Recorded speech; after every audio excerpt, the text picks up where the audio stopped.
Why hello everyone and welcome to my review for MANEATER. So it's been maybe about a week and a half since I beat the game. I've been just kind of doing some fun little stuff. I've been going around and doing the license plate and stuff. I haven't completely finished, but I think I'm at a point where I've seen everything that I really need to see to give this a fair review. So let's just jump into it. So just like many of you, I was a big fan of Jaws Unleashed, and I saw the trailer for this and I was like, oh, they're making a game exactly like Jaws Unleashed. So I was really excited to get to it, but I kind of put it out of mind, so I forgot exactly when the game was going to come out. And then I saw it on the marketplace and I immediately bought it.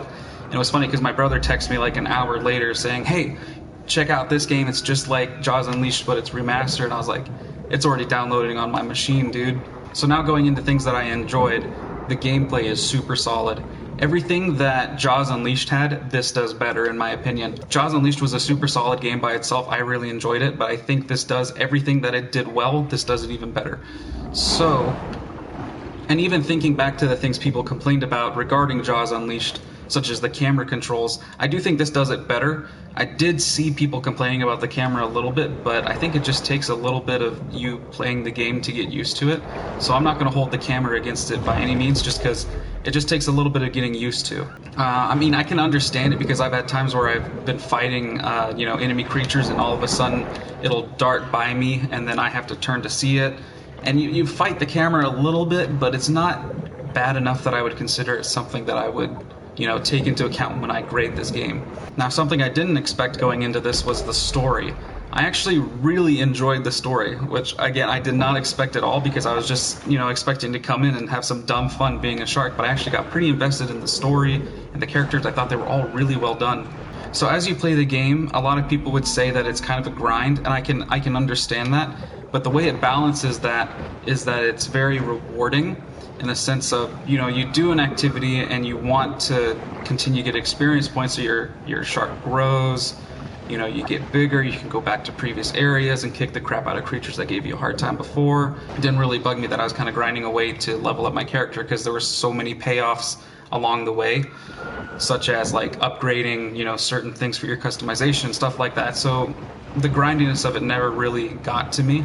So as far as customization goes, I think it's really cool, and I was not expecting it at all. I didn't even know it was a thing until I booted up the game and saw all the menus. So this is what mine looks like right now. Let me hop over. So basically, if I have this right, everything is shadow except for the head and the fins. And the head, I think it's for strength. So yeah, the head is for basically helping me deal with boats. The teeth give me health and they're strong, give me extra bite damage. And then the fins, I think, are the most important because it gives you this dodge roll. And these are, this is the way my shark, I feel like, has to look. I sometimes will use the stone skin, but most of the time I like the shadow ability because it makes me zoom really fast. So overall, I had a lot of fun playing this game. I would sit down and play it for like 4 hours straight. This was also during quarantine, so don't judge me too hard on that.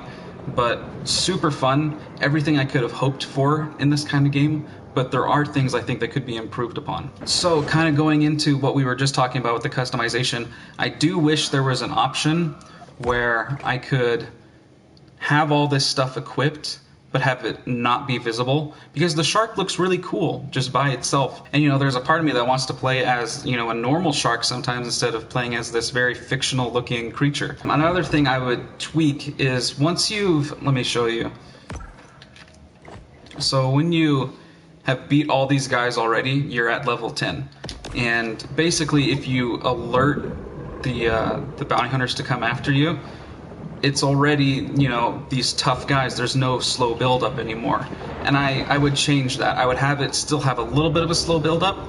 Specifically after you've beaten that last guy, have it be a slow build back up to tougher enemies. Because it's like, imagine playing Grand Theft Auto and immediately after you do something wrong, you get a 5-star. What was that? Oh.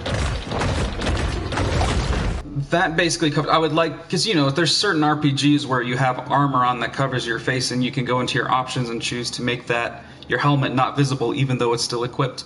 And I think that'd be really cool to do with this, so that way you can play as this really cool looking shark that's underneath all this stuff but still have the perks of doing this, because I can't even imagine doing some of the stuff, fighting some of the harder enemies without this stuff.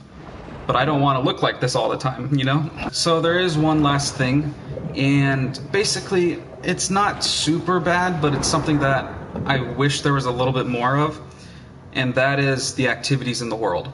So if you've played the game for about an hour and a half, you've done most of the same mission objectives that you're going to be doing for the rest of the game.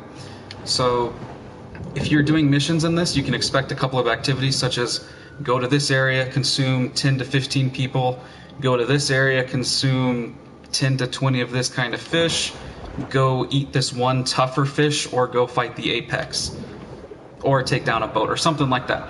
It's same kind of those missions throughout, mixed in with finding certain locations, license plates, and then little caches of resources.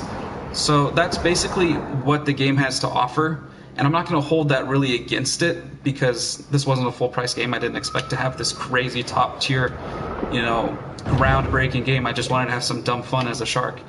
But I do wish there was a little bit more, and I think there's definitely cool stuff they could have added.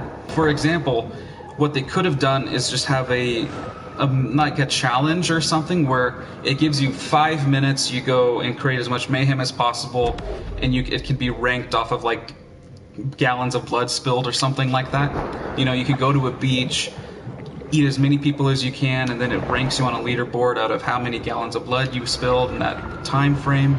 And this would be good, because then it would let you do what you want to do in the game without having the consequence of having the people show up to kill you.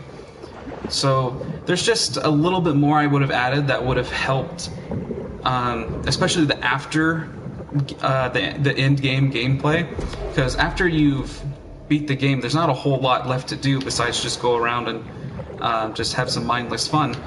But it basically has the same amount of gameplay after the main story that Jaws Unleashed did, which just offers the unique experience of playing as a shark, which isn't a bad thing. I just think there's more they could have added to it, especially since they've added so much to what that game had originally. But overall, I would give this game an 8.5 out of 10, and I think it deserves that. I think it accomplishes exactly what it set out to do, and I think it's really fun. But I do wish there was a couple of things that were just a little bit different that would help bring me in to play more of it and would make the overall experience a little bit more fun. But I feel comfortable giving it the 8.5. I think that's perfect for what the game delivers. If you've played Jaws Unleashed and you haven't played this, you should. You'll enjoy it. If you've never played Jaws Unleashed and you want to play this, it's a fun and unique experience that no other game really gives you, because there's no games out there that lets you play as a shark, especially to this capacity. But yeah, that's really all I have to say about the game. It's super fun. I sat down, this was the game I was playing. I chose to not stream one night because I was playing this game, so I really enjoyed my time in it. I wish there was more DLC. I would play it if there was. But yeah, that's really it for me on this one. You guys can hit me up on my social media. Facebook, Twitter, Instagram is the best way to reach out to me, as well as leaving a comment below. I'm a relatively small YouTuber right now, so if you leave a comment, I'll probably be able to reply to you. Let me know if you agree with the rating I gave it, if you would give it higher than an 8.5 or lower than that. And yeah, leave a comment below and share with your friends. I'll see you guys in the next one.